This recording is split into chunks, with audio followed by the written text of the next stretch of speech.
ভিন্ন একটি প্রক্রিয়ার মাধ্যমে গড়ে উঠেছে আমাদের দেশ। আমাদের ভৌগোলিক অবস্থান, আমাদের ভাষা, সাহিত্য, সংস্কৃতি, আমাদের আচার ব্যবহার, চিন্তাধারা, এমনকি আমাদের জনগণের অন্তরে সৃষ্ট নবতর চেতনা সবকিছুই স্বতন্ত্র। আমরা চাই আমাদের জনগণকে ঐক্যবদ্ধ করে বাংলাদেশের স্বাধীনতা ও সার্বভৌমত্বের চেতনাকে জনগণের মনে সুদৃঢ় ভিত্তিতে প্রতিষ্ঠিত করতে। এটাই হলো বাংলাদেশী জাতীয়তাবাদ। সচেতন ও জাগ্রত জনতা রায় দিল জিয়াই রাষ্ট্রপতি। অর্থনীতি, সমাজনীতি, সংস্কৃতি ও ধর্মীয় জীবন ব্যবস্থাকে অবলম্বন করে বাংলাদেশি জাতীয়তাবাদকে ভিত্তি করে চেয়ারম্যান হিসেবে জিয়া গড়ে তুললেন বাংলাদেশ জাতীয়তাবাদী দল। একদলীয় দুঃশাসন থেকে জাতিকে মুক্তি দিলেন জিয়া। ৭৯ সালের ১৮ ফেব্রুয়ারি জাতীয় সংসদের বহুদলীয় নির্বাচনে জিয়ার নেতৃত্বাধীন বিএনপি লাভ করে নিরঙ্কুশ সংখ্যাগরিষ্ঠতা। নির্বাচনের পর জিয়া জাতির উদ্দেশ্যে বলেন, ব্যক্ত করার সময় আমি এই ওয়াদা করেছিলাম যে নবনির্বাচিত জাতীয় সংসদের অধিবেশন শুরু হবার ১ সপ্তাহের মধ্যে সামরিক শাসন তুলে নেওয়া হবে। সেই অনুযায়ী আগামী ৯ এপ্রিলের মধ্যে তা কার্যকর হবার কথা।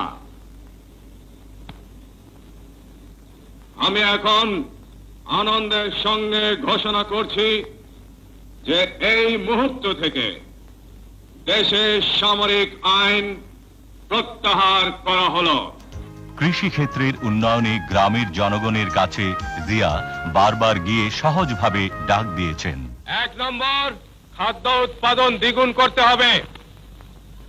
কেবলমাত্র দ্বিগুণ করতে হবে, ৩ গুণ করা যায় কিন্তু কেবলমাত্র দ্বিগুণ করতে হবে এখন। ২ নম্বর, সমস্ত রাস্তার ২ ধারে ফলের গাছ লাগাতে হবে এবং রাস্তার ২ পাশে ঢালুতে শাক সবজি চাষাবাদ করতে হবে। সমস্ত পুকুরে মাছের চাষ করতে হবে। প্রত্যেক ঘরে ঘরে হাঁস মুরগির খামার করতে হবে। এই গ্রামের প্রত্যেকটি লোক, মেয়ে লোক কাজে ব্যস্ত থাকবে। মেয়েরা ঘরে কুটির শিল্প করবে এবং তাদের পরিবারের আয় বৃদ্ধি করবে। উৎপাদনের রাজনীতির প্রবর্তক জিয়া বলতেন, কৃষি আমাদের প্রধান সম্পদ।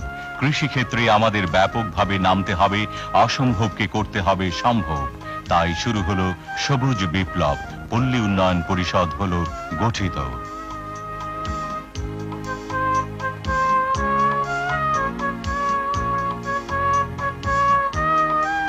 মাছের চাষে জিয়ার ছিল অফুরন্ত উৎসাহ। গবাদি পশুর উন্নয়ন প্রকল্পেও ছিল তার আগ্রহ।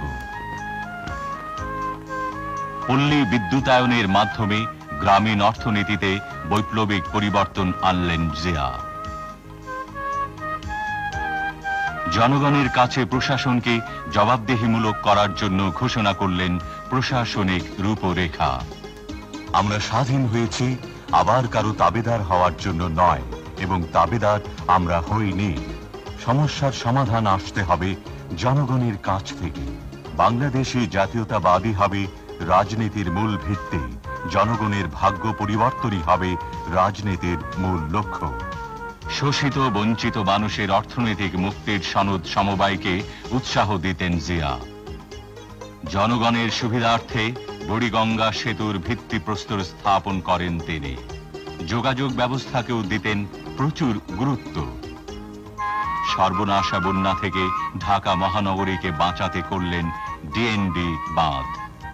ঢাকা মহানগরীর সামগ্রিক সুবিধার জন্য ৭৮ সালের ৩০ সেপ্টেম্বর তিনি ঢাকা পৌরসভাকে পরিণত করেন মিউনিসিপ্যাল কর্পোরেশনে।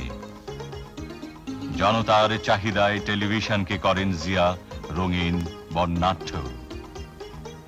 শেরে বাংলা সরওয়ার্দী ও খাজা নাজিমুদ্দিন, এই ৩ নেতার মাজার নির্মাণও জিয়ার কীর্তি। বলবীর বল চির উন্নত বমশির, শির নিহারি আমারি নত শিরই শিখর হিমাদ্রি। বলবীর চির উন্নত বমশির। এ সময় শতাব্দীর বিদ্রোহী কণ্ঠস্বর কবি নজরুল ইসলাম পরলোক গমন করেন। জিয়া তাকে বাংলাদেশের জাতীয় কবি হিসেবে সম্মানিত করেছিলেন পরম শ্রদ্ধা ভরে। মিরপুরে ডিফেন্স স্টাফ কলেজ প্রতিষ্ঠাতা জিয়া বলতেন, বাংলাদেশ চিরদিন বেঁচে থাকবে, আমাদের স্বাধীনতা ও সার্বভৌমত্বকে আমরা কিছুতেই ক্ষুণ্ণ হতে দেব না।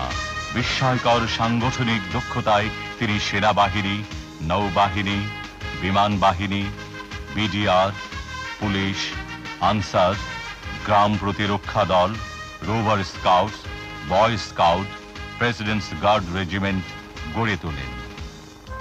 জনগণের কাছাকাছি যাবার জন্য নাটোরের গণভবনে ও সিলেটে তিনি মন্ত্রিসভার বৈঠক করেন। স্বেচ্ছাশ্রমে অগ্রণী ভূমিকা পালনকারীদের জাতীয়ভাবে তিনি পুরস্কৃত করেন। রপ্তানিকারকদেরকেও যোগ্য সম্মান প্রদান করেন জিয়া। জিয়া তার প্রিয় যুব সমাজের জন্য যুব মন্ত্রণালয় গঠন করলেন, কারণ তিনি উপলব্ধি করেছিলেন যুব শক্তি বাংলাদেশের ভবিষ্যৎ। মহিলা মন্ত্রণালয় প্রতিষ্ঠা করে জিয়া নারী নির্যাতন অত্যাচারের বিরুদ্ধে বিদ্রোহ করার আহ্বান জানান। নিরক্ষরতার অভিশাপ দূর করার জন্য জিয়া বলতেন, শিক্ষাই জাতির মেরুদণ্ড। কারিগরি ও বৃত্তিমূলক শিক্ষার ওপর গুরুত্ব আরোপকারী জিয়ার প্রাণপ্রিয় ছিল দেশের ছাত্র ছাত্রীরা।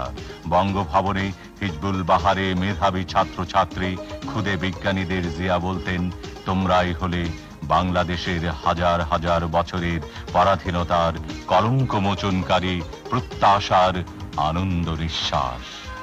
ইসলামী বিশ্ববিদ্যালয়ও জিয়া প্রতিষ্ঠা করেন।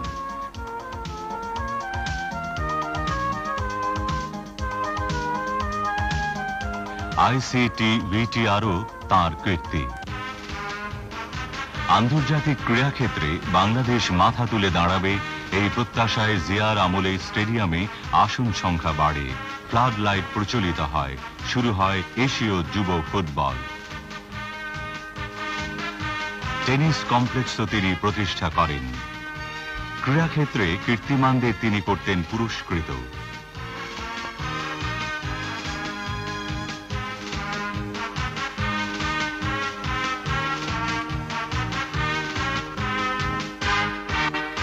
মুষ্টিযুদ্ধের কিংবদন্তি মোহাম্মদ আলীকে তিনি বাংলাদেশে আনেন ও সম্মানজনক নাগরিকত্ব করেন প্রদান।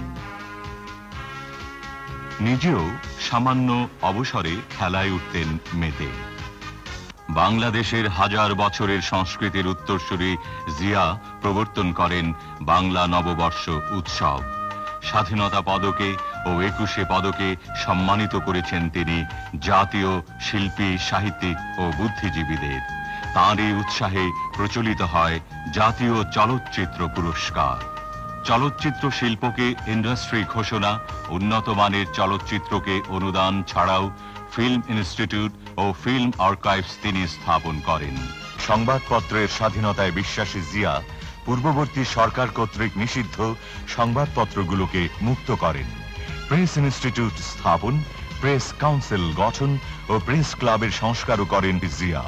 কবি, শিল্পী, বুদ্ধিজীবী, সাহিত্যিকদের সঙ্গে মত বিনিময় ছাড়াও তিনি প্রথম চালু করেন সংস্কৃতি মন্ত্রণালয়। স্থানীয় সমাজকর্মী, খেলোয়াড় ও শিল্পীদের সংবর্ধনা অনুষ্ঠানে তিনি বলেন, শিল্পী, ক্রীড়াবিদ ও সাংস্কৃতিক ব্যক্তিত্বগণ জাতিকে বহির্বিশ্বে পরিচয় করিয়ে দিতে পারেন।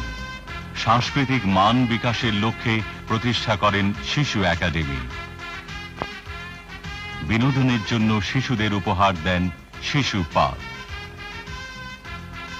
টেলিভিশনের নতুন কুঁড়ি পুরস্কার ছাড়াও তিনি জাতীয় সংসদে দর্শক হিসেবে শিশুদের আমন্ত্রণ জানান।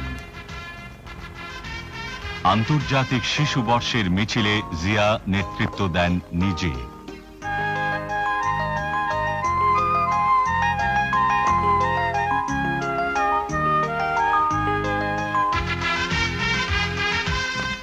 আগামী দিনের নাগরিক শিশুদের প্রতি গভীর ভালোবাসায় তিনি জাতীয় শিশু পুরস্কার প্রবর্তন করেন।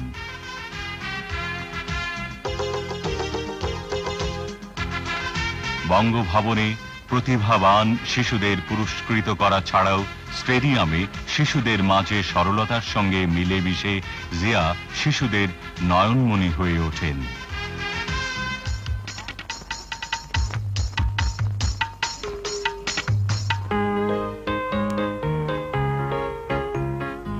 জাতীয় স্বাস্থ্য গঠনে প্রচলিত চিকিৎসা পদ্ধতির সঙ্গে পঙ্গু ও ডায়াবেটিক হাসপাতাল প্রতিষ্ঠায় উৎসাহ দান ছাড়াও জিয়া মহাখালীতে কলেরা হাসপাতাল, হৃদরোগ ইনস্টিটিউট, গ্রামে গ্রামে ডাক্তার প্রেরণ ও শিশু হাসপাতাল প্রতিষ্ঠা করেন।